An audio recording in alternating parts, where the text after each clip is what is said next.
Hello, everyone, and welcome to another live edition of the ACB Advocacy Update. I am Clark Rockfall, ACB's Director of Advocacy and Governmental Affairs, and as always, I am joined by my co-host. Hi, I'm Swatha. I am ACB's Advocacy and Outreach Specialist and yes, I'm here.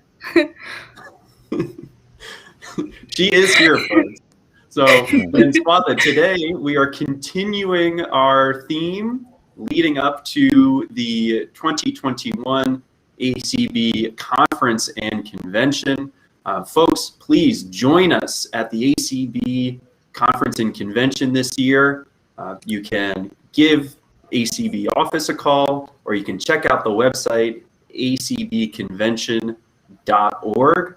Please join us, be part of the conversation, and when you do, you will be able to join us on tracks like we're discussing here today. So Swatha, what is the track that we're highlighting here today?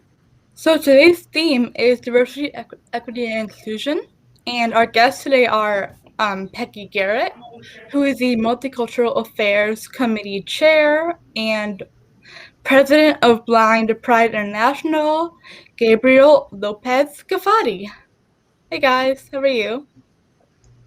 Hi, thank you for having us today.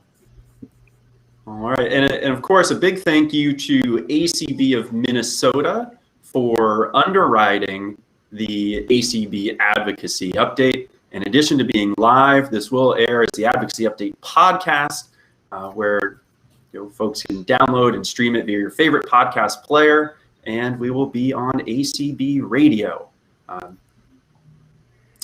We are live on ACB Radio right now, but we will be in the typical Advocacy Update time slots for streaming on ACB Radio as well. All right.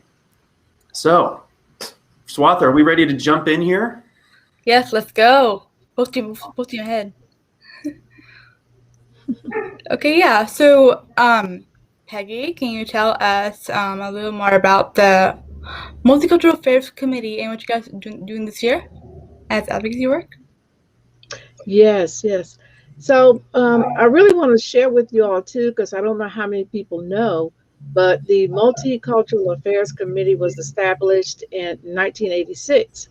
So the committee actually turns 35 this year as ACB is turning 60. So I thought that was really interesting. The committee was established because during that time period, they saw a need for support for people of minority backgrounds who were experiencing a lot of discrimination. And because those needs weren't being met, the Multicultural Affairs Committee was set up. And for 35 years, we have a mission of making sure that everyone in the organization is welcome, embraced, and included and treated just equally. Over the past year, we have been really, really busy. Just a lot going on right now. I guess the most current thing we have other than the convention is that next week we're holding a focus group discussing a book, Snow Falls on Cedars. And if you all are on the list, of course, which I know everyone is, you will know that that is coming up on next Thursday. That's really an interesting book that we're discussing. I don't know, do you want me to go back over the year, or you just want to talk about what's going on right now? Because we've been a busy group for the last year or so. Yeah, and Peggy, last year, about this time, we had a conversation with Kenneth Simeon Sr. as well as Verlencia Samoa, shortly following the murder of George Floyd that took place, the conversation took place last June. I'm curious, what has been the experience, either your personal experiences or the experience of the Multicultural Affairs Committee over the past year? Well, as I said, we have been extremely busy. Personally, I have been involved locally in some of the activities going on. I didn't actually go out and participate in any marches, but I have been supporting the social movements, just with all the discrimination and Black Lives Matter and those types of groups. it's amazing that in some ways I see change, and in other ways, when you watch the news, really and truly, I don't see that much has changed. Mhm. Really and truly, when you look at the situation 35 years ago, while this committee was actually set up, there haven't been a lot of changes or progress in some areas. But as far as MCAC, starting with last year, with the death of George Floyd, we became really involved in Black Lives Matter, supporting that, but not just Black Lives Matter, but people of color in general. And what we've noticed is that while there have been some changes and more focus on the issue, the same discriminations, the same things continue to happen. But as a committee, we co-sponsored a resolution last year that asked that more diversity training be implemented in ACB. And that happened. We had a training session with Jane Dunham last year that I thought was really good. According to board members, they thought the information that was imparted was great. In addition to that, we held a couple of sessions on inclusion where it was open to anyone to join, just to basically understand that people are people, whether they're people of color or people who are Caucasian, whatever, we're all people and we face the same issues. And a lot of the reasons that we have some of those issues that we have is because we don't take the time to talk, to get to know each other, to understand one another, because we may come from different cultures or different backgrounds. We don't understand that it doesn't really matter. We all have the same goals and the same issues in mind, facing blindness and facing discrimination because of that.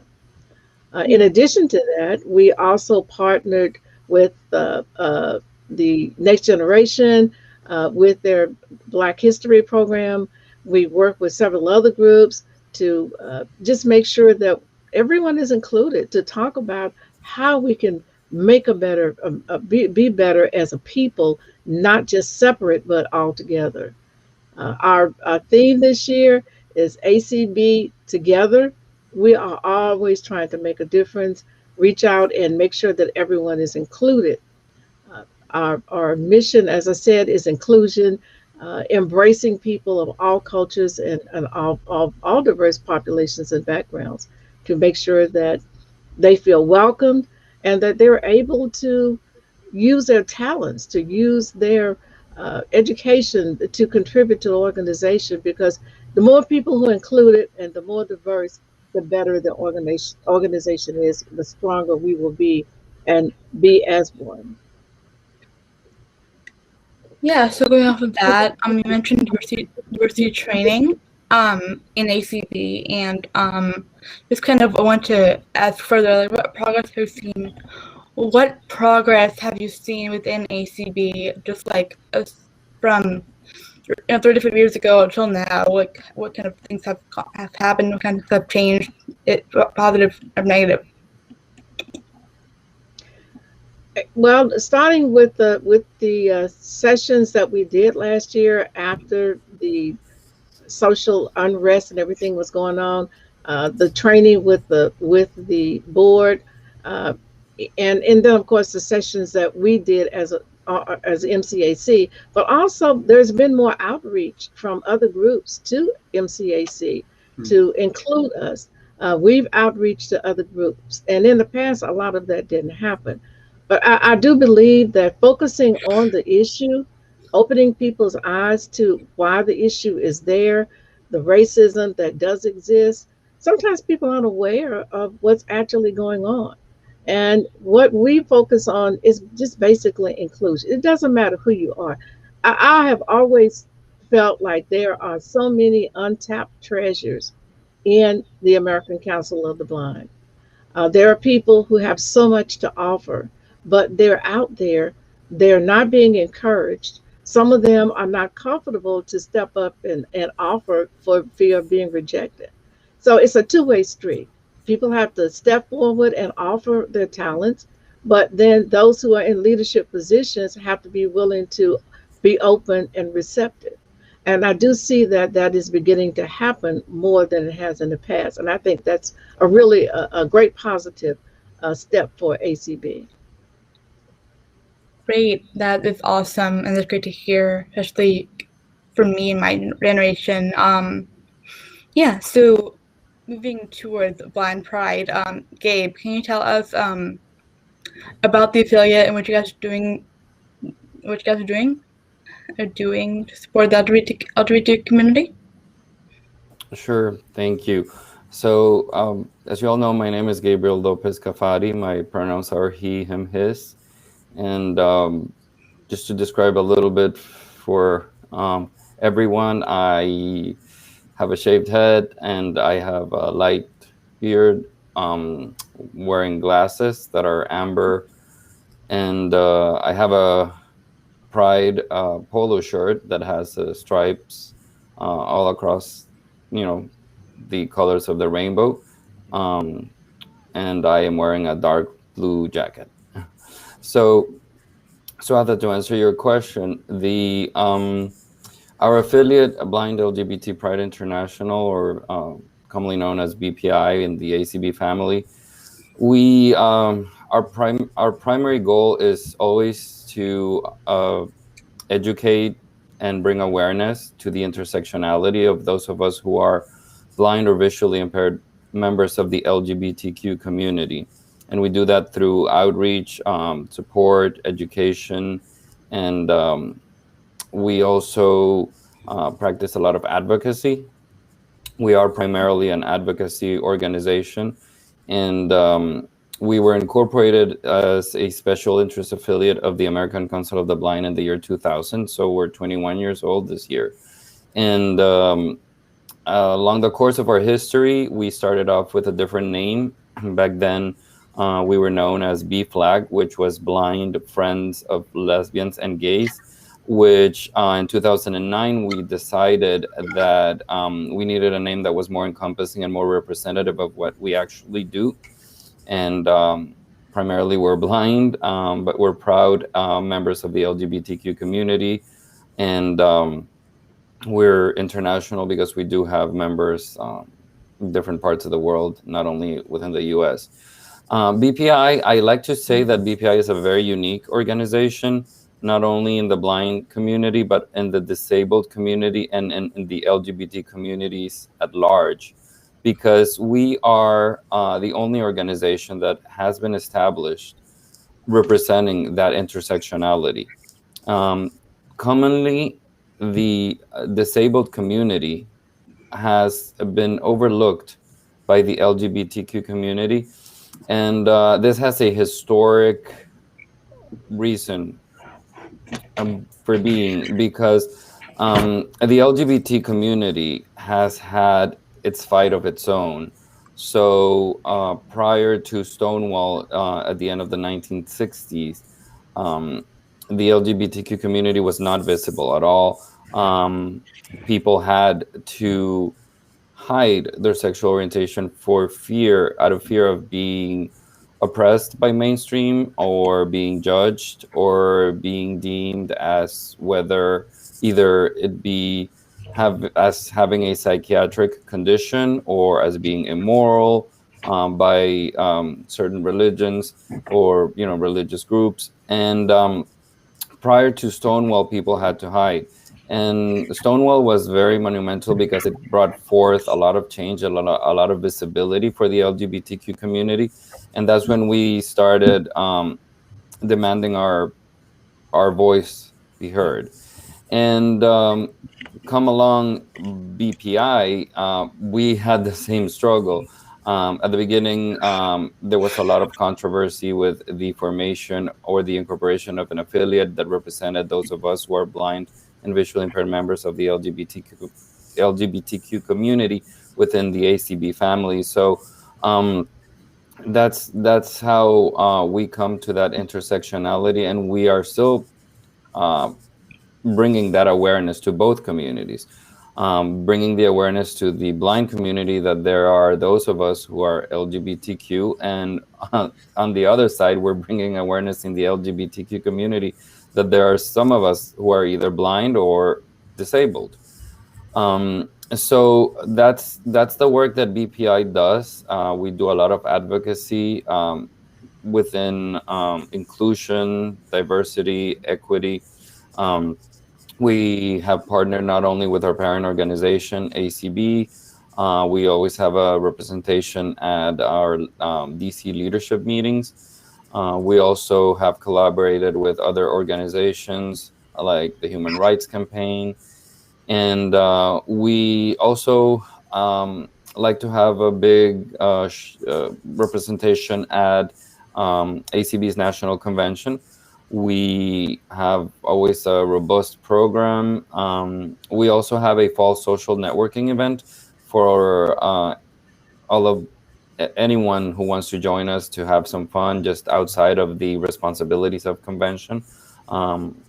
We've done things like cruises or Vegas or New York, Denver, and some of the other things that we do.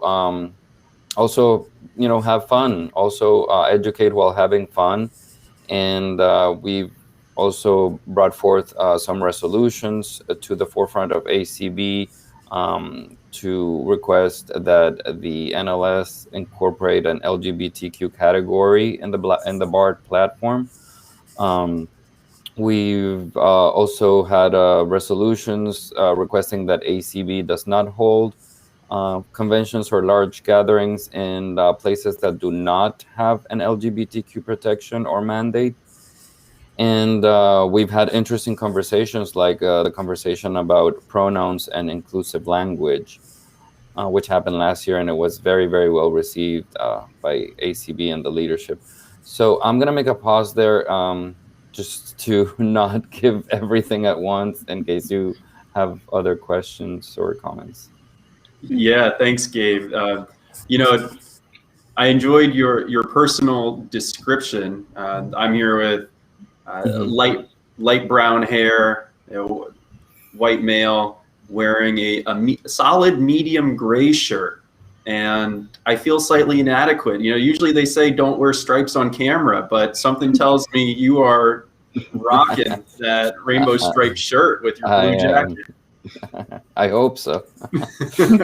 No, I know it's looking good. It's Pride Month. That's right. And give us a little bit more on, so June is considered Pride Month, and you mentioned Stonewall. How did Pride Month get started?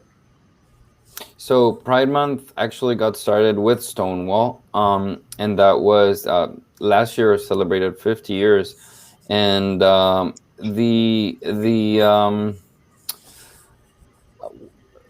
what happened was that it got to a point where people in this famous iconic bar called Stonewall in New York City, people used to meet basically in secret, and police was in charge, or the police had orders of arresting anyone, any person, any group of people who gathered in a public venue who were of a homosexual orientation.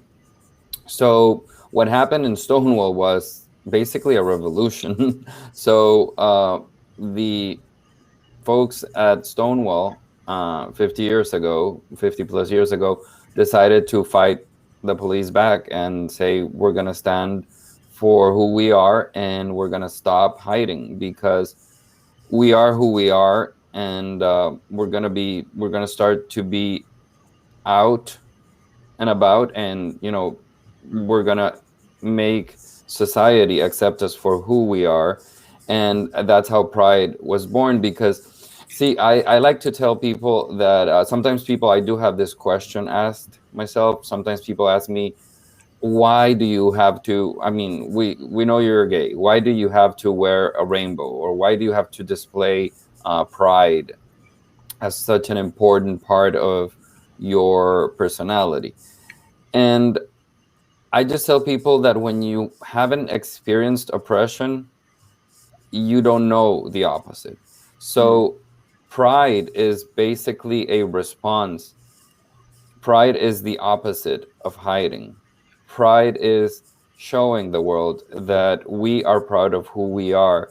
Because when we used to hide, it was practically admitting that there was something to hide. It was admitting that there was something to be ashamed of. So again, the opposite of being ashamed is being proud.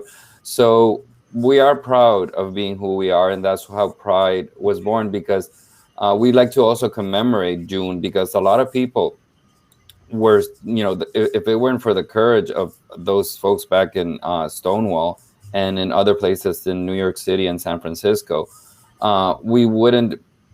Basically, they paved the way. They opened the way for those of us in newer generations or later generations to be able to be treated equally, and B, gain civil rights, because LGBTQ rights are civil rights. The right to be able to serve in the military, the right to be able to marry the person we love, the right to be able to have a will in which we can, inherit our properties or our assets to our loved ones, even though if they are not direct family, or if they're not the opposite sex. So all these rights are things that came after Stonewall, and that's why we always celebrate Pride with pride.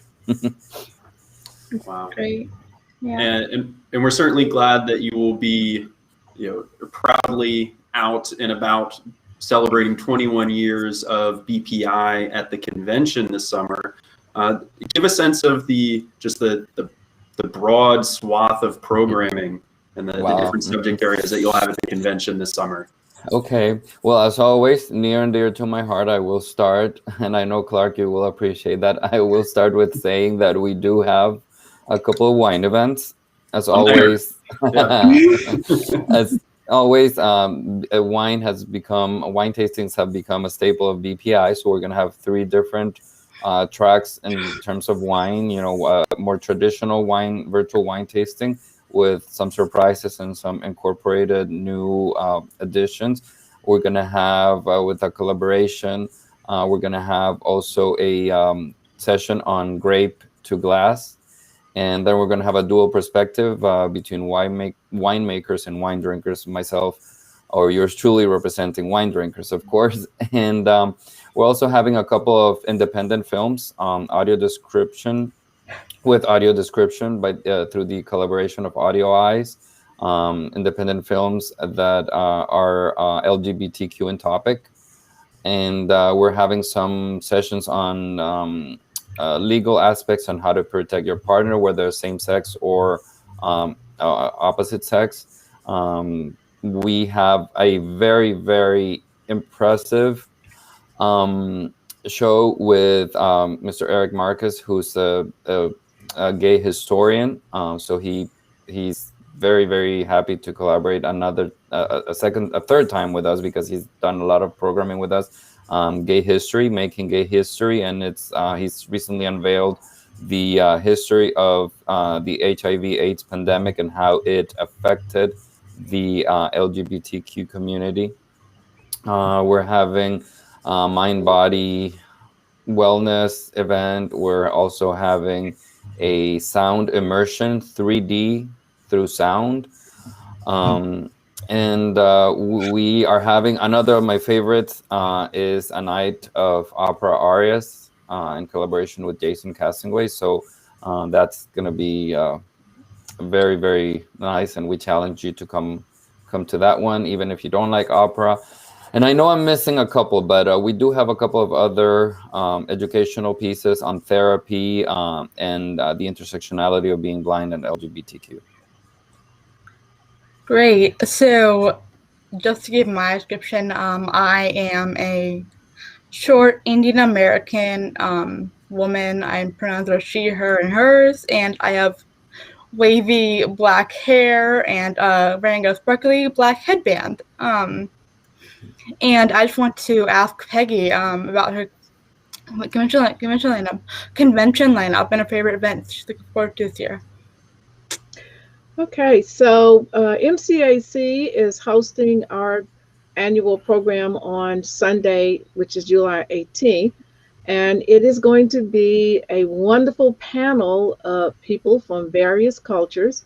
We decided to do something a little different this year because since we don't have our luncheon and we only have the one program that we're doing, although we're co-hosting a couple of others, we decided that we wanted to do something that was fun. It's been a really heavy year full of just so many stressful things, and so we decided to do something that would be fun. So we have Anime Aldesia, who is from the Philippines. We have Art Campanella, who is from Hawaii. He's president of ACB Hawaii affiliate. We have Catalina, her last name is escaping me right now, from Minnesota, who is also a member. And we have our very own Swatha, who's going to be on our panel this year, who is representing India. So we wanted to do various cultural backgrounds, uh, just to have some fun with it. Talk about traditions, talk about music, poetry, dance, food, just traditions from the various area, different cultural backgrounds. So that is going to be on Sunday. We're really excited about that. So Swatha, I want to hear some really good recipes from your country because I love Indian food. So not that I don't love Hawaii and all of that too, but I love, absolutely love Indian food. So whatever you want to share with us will be great. But and then in addition to that, we are co-hosting with APH for the audio description program.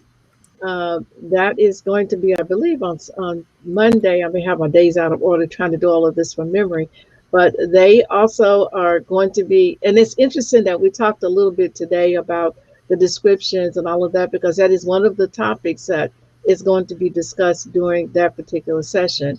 Uh, the importance of self-description, how people really feel about it, how do you describe yourself, and if that's something that everybody is comfortable with doing.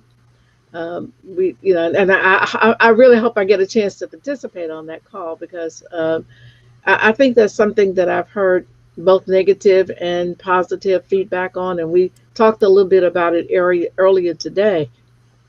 So, and then the other session that we're also co-hosting with is ACB Families, and that session is going to talk about integration of the schools for the blind, how it took place, how people were affected. We try to get a panel of people from various areas around the country. We know what it was like basically in the South, but we wanted people from other areas as well who can share what they went through, how it affected them positively, negatively, and then to compare what it's like, say, maybe 10, 15 years later, and even up till now, how the integration has affected people, how they feel. Are they comfortable? Are they uncomfortable? How would they change things if they could, or just where that situation is? As far as my favorite part of the convention this year, you know, of course, I'm partial to MCAC sessions, but when I looked at the program, gosh, there's so many things on there that caught my attention. I can't really say I have a favorite. I'm going to be all over the place almost as badly as I am when I'm at a in-person convention, because ACB conventions offer so much. You look at that, the schedule, and everybody is offering something that is of value and is of interest, and it's just hard for me to say any one thing that's more interesting than the other. I'm just going to get as much of it as I possibly can. Great. So I just want to kind of jump topics here. As you know, June is Pride Month and Saturday is Juneteenth. I just kind of want to ask, this year we are incorporating LGBTQ history and disability history into our events, and kind of talking. So I want to get your thoughts and your feelings and your goals for those sessions in what are your thoughts on the sessions and your goals for them? So yeah, the topics or the sessions that we're having in terms of LGBTQ history are mainly to educate and bring awareness to the community, because like I was saying earlier, we are an intersectionality, so we are a little bit of both. We are a combination of LGBTQ and blind or visually impaired. So the awareness that we need to bring to the LGBTQ history and the education is for people to learn and understand, mainly for mainstream, to understand where we come from and how the evolution of our society has brought us to where we are, how there has been a lot of fight to gain civil rights, how we are equal, how sexual orientation is not a choice, and bring a little bit of also clarity in terms of, you know, some topics that people don't like to talk about because they feel they're taboo, like for example the difference between sexual orientation and sexual identity, or what has been very popular and very in the forefront of everyone's mind in the last year or so, which is the inclusive language and the use of pronouns. And most importantly, just that awareness of what the history of the minority of being LGBTQ has been in the last couple of decades. There's also a big education piece towards the HIV/AIDS pandemic and how it affected and stigmatized, especially gay men in the 70s and 80s. And we have seen, it's amazing how we have seen with the pandemic of COVID-19, we have seen so many similarities in how it unfolded. Obviously, the difference is that back in the 70s and 80s, it was believed that HIV only affected gay men, while, you know, the COVID-19 has affected everyone. So they have been both deemed as pandemics, and we have to point out, now that we've all lived through a pandemic, we have to point out the what it felt like back in the day, and how we have come through getting rid of that stigma. And ultimately, what we plan to do and what we expect to achieve is also bring it back home, bring it back to that intersectionality of those of us who are LGBTQ and blind or visually impaired. Because believe it or not, there is not enough awareness out there. There's not enough education out there in terms of disability. The LGBTQ community also needs to learn, understand, and embrace that part of the community is disabled, whether it be visual impairment, which is what we do, but there's other disabilities, and vice versa. It's always good for our not only parent organization ACB, but the blind community in general, to understand that there are some of us who are LGBTQ. And Peggy, speaking of education and awareness, Swatha mentioned Juneteenth coming up on June 19th. And I know growing up in public schools in the state of Maryland, I did not learn what Juneteenth is or celebrated. Could you share with us a little bit about Juneteenth? Yes, Juneteenth was started because when the slaves were freed, it took 2 years for Texas to let their slaves know that they were actually free. 2 years from the date that the war ended and the slaves were freed. So it became a celebration, Of course, I'm not from Texas, but from what I've learned is that it actually started in Galveston and moved around the state. It is celebrated now across the country. I'd never heard of Juneteenth until about 15 years ago. Uh, it wasn't something that was included in history books. It was not included even in Black history books. So it was something that was only celebrated in certain areas, Texas, Louisiana, and I think maybe even into Mississippi, a little bit of Alabama.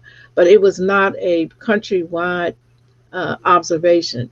But it is a day that it's just it's like a Black 4th of July in a sense, because there are barbecues, there are all kinds of programs, and people just get together and just really celebrate freedom, celebrate the fact that even though it was late, they finally got the information and people were able to move around the country in more freedom than they'd ever experienced in the past. I love it because it's another day to have fun and get with your friends and go to the park and the beaches. And but there are also serious programs too that acknowledge people who are responsible for the freedoms that we do experience as people of color. There are cities that are named for those folks. There are different parks, there are churches, there are all kinds of historical sites around the country. Unfortunately, a lot of those sites have been destroyed.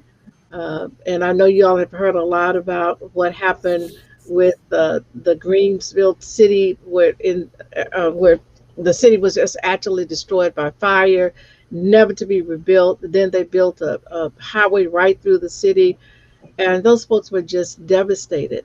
And even their descendants, even to today, are still feeling some of the remnants of what happened with that as a result of this having their whole town, their homes, their businesses, and everything destroyed.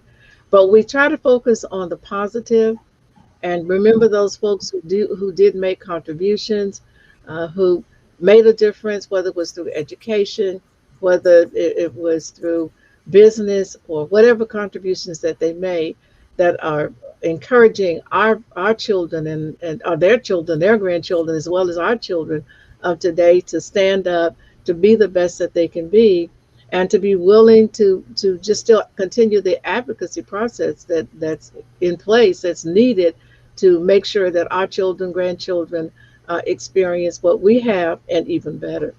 So Juneteenth is a wonderful day, and I hope everybody goes out and has some barbecue to celebrate it. And I love that it falls on a Saturday this year, also Father's Day weekend. So folks are going to be out and about spending it with family and friends. A full weekend of celebrating. That's right. And Peggy, you touched on personal descriptions in the session, I believe, with APH at the convention this year. And it seems like there's some personal preference on whether to do a personal description or not to. It's similar to pronouns, right? Whether to say your pronouns or not. There's another session with the audio description project on what should be described and how to describe race, gender, ethnicity, or sexual orientation in audio description. And that's certainly one that I'm looking forward to. I'm curious if you have any thoughts or anything you'd like to share about that session. And actually, Clark, that was the session that I was referring to. If I said APH in error, it is actually the ADP, the audio description program that we are co-hosting. And yes, I'm looking forward to that as well. In movies and various other programs, they have begun to do more audio description. They don't always include pronouns, but I think it is good. It's often, to me, I love to hear what people are wearing. I love to get the description of their clothing, the background, the settings. When someone is walking or just sitting and it's really quiet, I love that audio description to say there's an African-American young girl sitting at her desk, staring out of the window or something, because we can't see that. I think that's really important. And I think it's important to say yes, that she's African-American, or that she's Japanese, or whatever the case may be, because that helps us to set the movie or whatever the program is to get a better feel of what's actually going on and who the participants are. And as I said in the beginning, sometimes I guess I don't know. I think about it in terms of everybody knows me, and if they don't know me, then okay. And I don't always describe myself. I am an African American Black female. I have shoulder length hair. Today I'm wearing my favorite color, which is a yellowish gold colored blouse. And I just love bright colors because they make me feel good. So I thought today I'd be really springy and wear something that was bright. And maybe that does make a difference to know what I'm wearing, or for people who don't know that I'm African American, I know that if I announce my pronouns, of course, there would be she and her. But, sometimes I guess I hesitate because I know that there is still a lot of racism involved. And I know that sometimes when people don't know if you're African American or if you're Japanese or Chinese, which most people can tell from a person's voice, if they're male or female, or if they're African American, or tell by their accent what their actual cultural ethnicity is. But sometimes you can't. And sometimes I wonder how important that is. We as blind people, I feel like I accept people for who they are and how they accept me. I accept people because they're professional. I can work with them. If I have an issue, I feel that I can go and talk with them and say, hey, this is an issue. We need to discuss it. And it's not about race. It's not about sexual preference. It's about being adults, being honest and open, and accepting one another as who we are. So I have heard people say, I don't really care what ethnicity the person is. And I feel that way. As long as they treat me with respect, they're going to get respect from me. And so based on the conversations that I've had, I know that there are people who feel fine with the descriptions, and there are others who feel that, why do we have to do that? So it becomes a matter of personal preference, I believe. Yeah. Well, thank you for sharing that. Swatha, any other questions? Oh yeah. So in 2019, Illinois, the state that I grew up in, they passed a law requiring the schools to teach some aspects of LGBTQ history, or teach about the positive contributions of LGBTQ people in history in lessons. And it got me wondering, like, what about us people with disabilities? Like, are there people that exist in the intersection of race, gender, disability, LGBTQ status that are worth knowing about, or worth like teaching about? So yeah. Mm-hmm. So I'm very happy to hear that that they are incorporating LGBTQ history. Yeah, I've seen that, and we highly encourage that, because it is a part of history, and it is a part of our trajectory in becoming or trying to become a more perfect union. And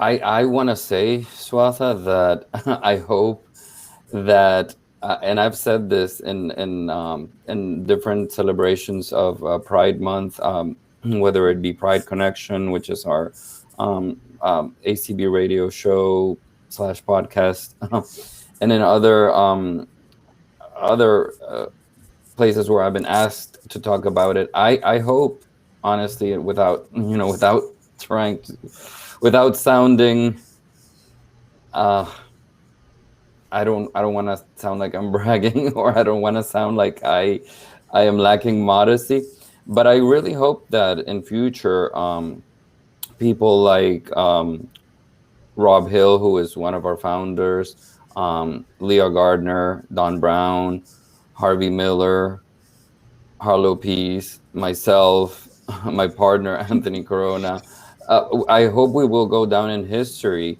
as famous blind LGBTQ people, because like I said, there hasn't been that representation, that intersectionality represented, and there hasn't been that that spotlight of what are the contributions of people who have that intersectionality. And we also have I believe, like Peggy, that we're all human. That's the basis of everything. We're all human, we're people, and that's how we need to treat ourselves, and that's how we need to treat each other. That's how we need to address each other. However, there are certain particularities, there are certain parts of our makeup that make us unique in that sense. And I do think that the intersectionality, I myself, for example, besides being visually impaired and gay, I'm also Hispanic. So, you know, it's that makeup that brings us to the table with the contributions, the very unique contributions that we can offer, not only our society, our community, but the world. So I really hope that we will go down in history as people who have been of a diverse background. We also have a lot of African American, you know, Asian, Pacific Islander, Hispanic, all over the place within BPI. Allies, you know, we have allies who are not part of the LGBT community are also a strong part of BPI. So I think we're all making history here. I think I've said it before, ACB will go down in history for having provided the platform for the first, and for a long time up until now, a unique organization representing that intersectionality. So that in on itself is a huge contribution to the history of our nation, of our society, and as we grow in awareness, in advocacy, and education, and in fun, because we always have fun doing what we do. We, you know, we will show the world that there is that diversity, that there is that intersectionality, and that we bring something very unique to the table. Right. That's awesome. Geez, we could keep going here all day, folks, but then we might run out of things to talk about at the convention this summer. So we need to show a little bit of restraint. I know it's tough. Geez, Gabe and Peggy, thank you so much. If folks want to learn more about BPI, Gabe, where should they go? Well, definitely, you can visit us at blindlgbtpride.org. That's our website. I'll repeat it again. It's blindlgbtpride.org. If you go to the ACB website as well, acb.org, under special interest affiliates, you will find links, and there's our contact information is there. And we're open, and we welcome questions, and we welcome everyone. Come as you are. BPI is an open space for you. And Peggy, yeah. Go ahead, Peggy, where do people go for more information about MCAC? MCAC is a committee of ACB, and we have a page on the ACB website. If you go to www.acb.org and type in Multicultural Affairs Committee, it will take you directly to our webpage. And on there, you will find a list of all of our members, our contact information, as well as activities and programs that are some of the past book discussions that we've done, other programs we've done, as well as upcoming events. And Peggy, I know I certainly enjoyed the MCAC luncheon on the history of the Underground Railroad at our last in-person convention in Rochester, 2019. So fingers crossed, next year we'll all be back in person and we can continue those luncheons again. We're looking forward to the luncheons as well as the midweek socials. That was an opportunity for everyone to come together, for both the members from various local states and chapters, but it's also an opportunity for them to meet with the leaders, get to know them better. And so we're really looking forward to getting back together so we can have more of those. Can I mention one other thing, Clark, that I neglected to mention that MCAC is doing? We are also right now focusing on a program that reaches directly out to our Hispanic members. We have members around the country, some who speak English, but some who don't. And for the past few years, I know at least 7 or 8 years, if not longer, I also serve on the membership committee. And we have been attempting to find someone who was willing, some volunteers at that point, who were willing to translate all of the information, documents, and things for ACB into Spanish. And that did not happen. We had 1 or 2 people who did it for a short period of time, but not to get everything done. So the long and short of it is we now have a subcommittee being formed as part of MCAC that will deal directly with making sure that information is getting out there to our Spanish-speaking members. We think that is something that's really important. We had the first call a couple of weeks ago. It wasn't as well attended as we had hoped for, but there will be an additional session coming up. The date will be announced, and we're hoping to get many more of our members who are bilingual or those who speak only Spanish, as those sessions are held totally in Spanish, so that they will stay informed and will become more active in the organization. That is fabulous. And Swatha, I know that you are a part of that effort as well. So thank you for ensuring that we can effectively communicate to everyone who's blind and experiencing vision loss. And we can make ACB representative of the entire nation and the entire community of people who are blind and visually impaired. Yes. So, Peggy and Gabe, thank you so much for joining us here today. And folks listening on the live stream and on the podcast, please join us at the ACB conference and convention this summer. You can register at acbconvention.org and join the efforts of BPI, and join the efforts of the Multicultural Affairs Committee to make ACB a welcoming, safe, and respectful place where everyone feels included. And Swatha, we'll close this out. And before we wrap up here on the diversity, equity, and inclusion track of the ACB conference and convention, next week we'll be back featuring another track of programming. So again, a big thank you to everyone for tuning in. And as we always say, keep advocating.